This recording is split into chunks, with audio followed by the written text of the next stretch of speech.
ఆ పాపాలకి ఫలితం రోగాలు. ఆ రోగాలు కలిగి ఒక్కడే పడుకుని ఒంటి నిండా గొట్టాలు పెట్టినప్పుడు ఈశ్వర తప్పైపోయింది నన్ను క్షమించంటాడు. అనుగ్రహించడం కోసం వచ్చాడు తప్ప ఎంతమందిని చంపేస్తాడు? మనుష్యుల యొక్క మనసుల్లో రాక్షసులు ఉంటే ఇప్పుడు ఆ రాక్షసుణ్ణి సంహరించాలంటే మనిషిని చంపేయాలి.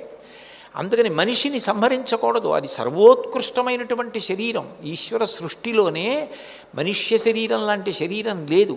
జంతువునాం నరజన్మ దుర్లభం, చంపడం కుదరదు. అందుకని పాపములను క్షమించడానికి వచ్చింది అవతారం. అది వెంకటేశ్వరుడి గొప్పతనం. అందుకే వెంకటాద్రి గొప్పతనం ఏమిటి అంటే అటువంటి కొండ ఇంతకు పూర్వం లేదు, వెంకటేశ్వరుడి లాంటి అవతారం లేదు.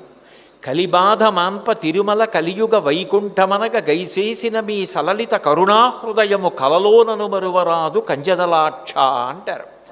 కలలో కూడా నీ కారుణ్యం మర్చిపోమయ్యా. ఎక్కడో వైకుంఠంలో కూర్చుంటే మా పాపాలు క్షమించేవాడు ఉండడని శ్రీవైకుంఠ విరక్తాయ స్వామి పుష్కరిణీతటే రమయా రమమాణాయ వెంకటేశాయ మంగళం. వైకుంఠం వదిలిపెట్టి స్వామి పుష్కరిణి తీర్థంలో విహరించి మమ్మల్ని అందరినీ ఆనందనిలయ విమానంలో నిలబడి కాపాడుతున్నావా?